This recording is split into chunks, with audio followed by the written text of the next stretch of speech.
the shop. So I'm back with the old paint can stove. Me and this stove, we've had a mixed history. Oh my god, right now I'd be so smoked out of my tent. Look at that, oh my god. That's exactly what you don't want. This stove borderline sucks.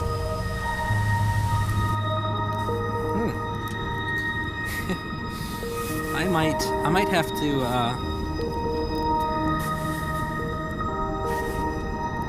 eat my own words on this little stove. Holy smokes. She's cranking. I'm gonna dampen it down a smidge here. So you can see this wood on top here is now burning. So this is sweet. So a few viewers kind of turned me on to the idea of, possibly, rocket stove. They've asked me, would a rocket stove maybe be a better choice if I wanted to go this small in a hot tent? I'd have to kind of agree with them, but the logistics of running a rocket stove in a hot tent is interesting.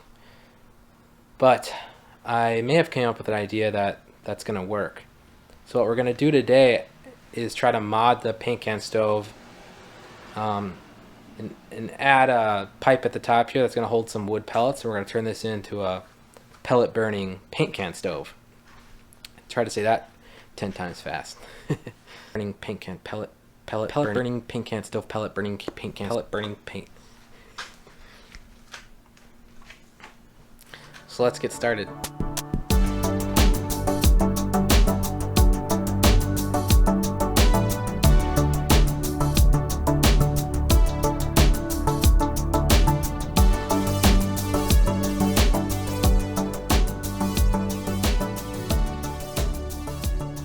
I've traced a hole here that this is going to insert down into.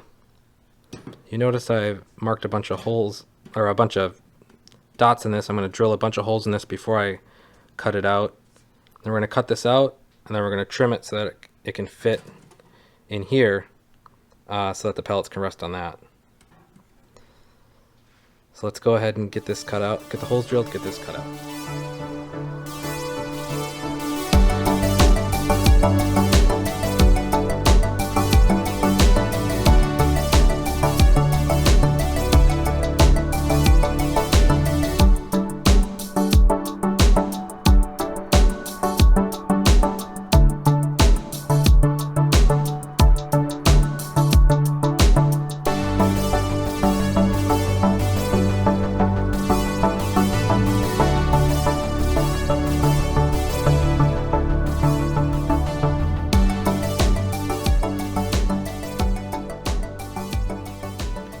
There we go, there's the insert for the bottom of our pellet feed tube. So now this is really thin metal. I don't expect this to hold up long, but I feel for a proof of concept this is good. If this works out nicely, we'll put some thicker metal in the bottom. So the next step is we got to trim this down a little bit to get it to fit inside of this tube. And what I plan to do is just put a few rivets around the bottom here so that this insert can slide down and rest upon. So I went ahead and finished the pellet feed tube. Hopefully you can kind of see what's going on here. It's pretty easy, so I figured I'd just whip it up and show you guys what I did. So first off, I drilled 4 holes around the outside, and inside each one of those holes I put a steel rivet. The steel rivets will hold up better than the aluminum rivets I used previously when I was building this stove. And then those rivets hold the screen in place on the bottom so it can't fall through. And then all around the outside, I used a Dremel tool and cut slits all the way around this. So basically turning the bottom of this feed tube into a basket that the pellets will fall into. And hopefully the plan is that the pellets will be able to burn through this basket. So this pipe's adjustable. I just adjusted it so it sticks away from the flue a little bit, so when I'm filling this up with pellets, I'm not close to the flue and so I don't burn my fingers. This just slides right in. Just like so.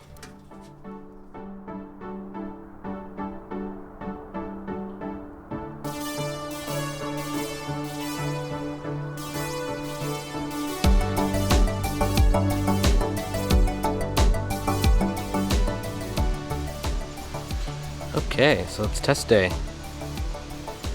Going ahead and loaded the stove up with some twigs here. Just your little piece of fat wood in there. I'm gonna try to use that to get it going. So all we have left to do here is to fill up the hopper with some pellets here.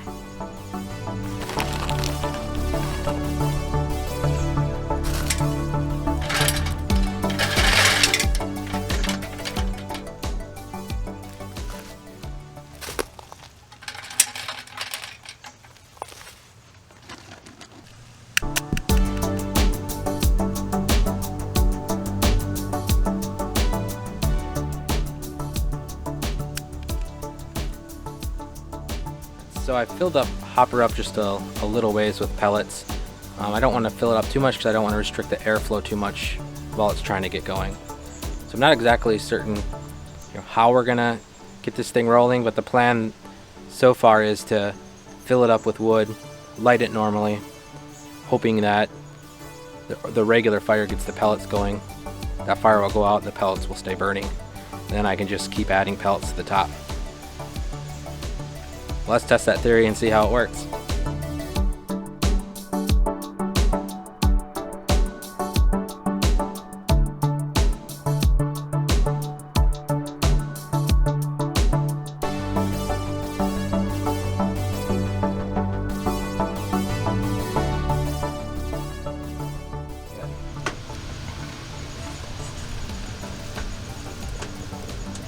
See some flames dropping down. A little bit.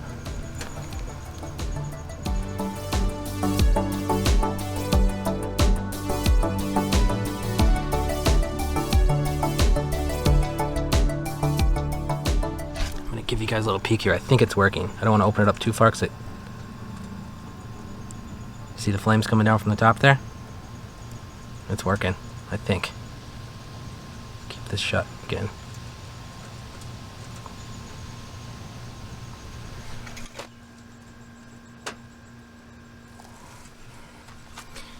Okay, so I must say this is working way better than I anticipated. Going on about a half hour here, still cranking. It's just chewing pellets and falling down. I think I'm gonna have to put some more in because the flames are crawling up to the top here. Let's open the door really fast here, and I'll show you guys what's happening. If I open it for too long, it kind of stops. But here we go. There, it kind of snuffed out, but whoa! I did that, the flame shot through the top. So it doesn't like you opening the door. So that's something to note. When I open the door, the flame shot through the top, but I think that's because I don't have enough pellets on top. I think you got to kind of keep it topped off. But it's working. You can see flames licking up the chimney there. That's not from the twigs that are in the stove. That's coming from the pellets that are in the tube there. It's actually working really well. It's throwing a decent amount of heat. I mean, this wouldn't work on a really cold trip, but working better than I anticipated. Let's add some more pellets here. Alright, well, we're starting to approach the 1 hour mark, and I'm confident now that this stove would keep cranking as long as I could get feeding it pellets. So shortly after this, the stove did snuff out, and I found that the pellet feed tube had clogged with ash. So I had to come up with a solution to that. So on to test night 2. Alright, so we're back with test night number 2. We got a little bit of issues with our first test run with ash plugging up the pellet feed tube. So as the pellets burn, the ash can't fall through, so it just kind of builds up until it eventually chokes the fire out and the pellets stop burning. So I had to redesign the screen at the bottom of the pellet feed tube, or find another solution for that. And what I ended up using was, one of these fan grills that I was using for, that makeshift burner for the top of the stove. I just cut the center out of it. It fit perfectly inside of the pellet feed tube. And so I should be able to now, tap the pellets down, and the ash should be able to fall through that grill, and instead of just getting clogged up. So let's go ahead and light the stove here a second time and see how it does.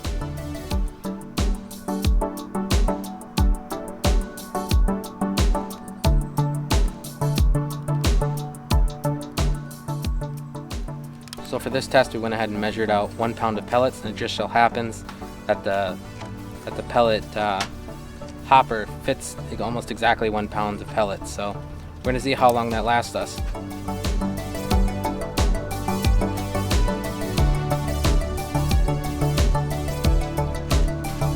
Alright, so we're coming up on the 1 hour mark, and you can see how many pellets we've used.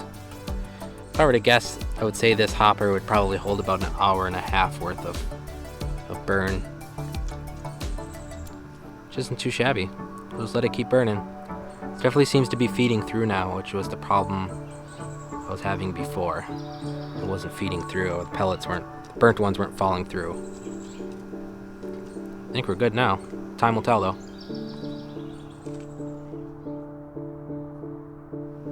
Well, we hit about the 50-minute mark this time, and the stove choked out on me again. Still need to do some more testing, but the proof of concept's there. I think this is a valid solution. I just need to figure out how to,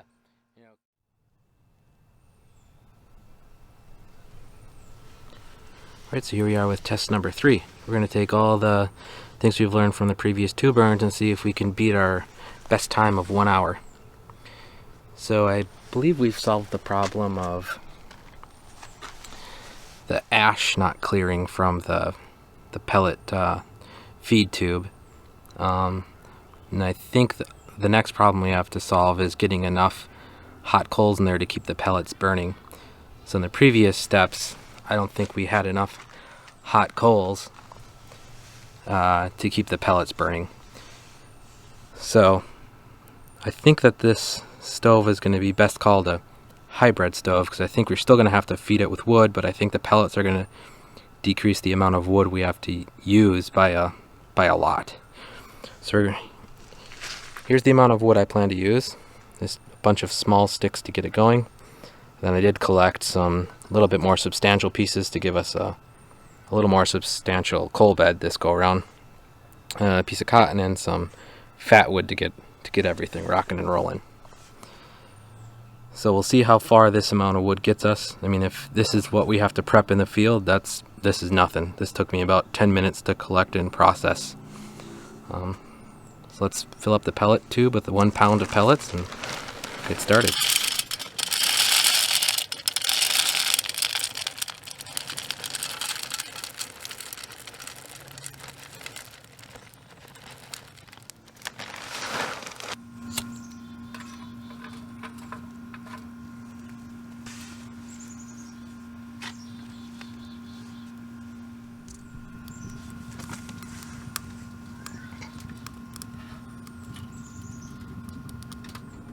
So we got the stove rocking. Look at that stovepipe is cherry red. So yeah, we've got it rocking pretty good here. Let's see if we can get a peek of. Oh yeah, we got some flames shooting down from the roof here. We're rocking and rolling. One thing I'll show you is watch when I open the door. This could be a little bit of a problem in the tent. I'll show you here. See how the smoke wants to come out? The instant I shut the door, it stops, and that's going to be a bit annoying, but might be able to work around it.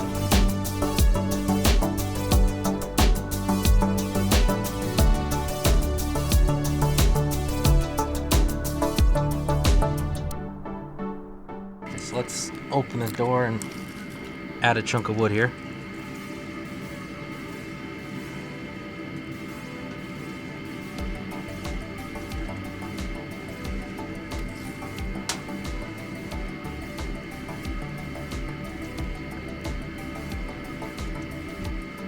Oof.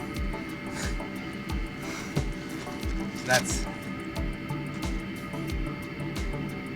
You press the door shut and it stops, but...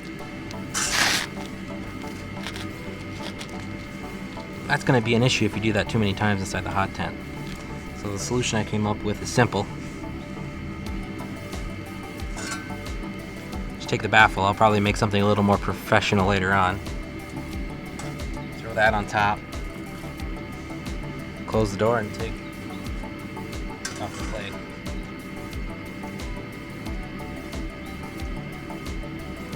Back in business.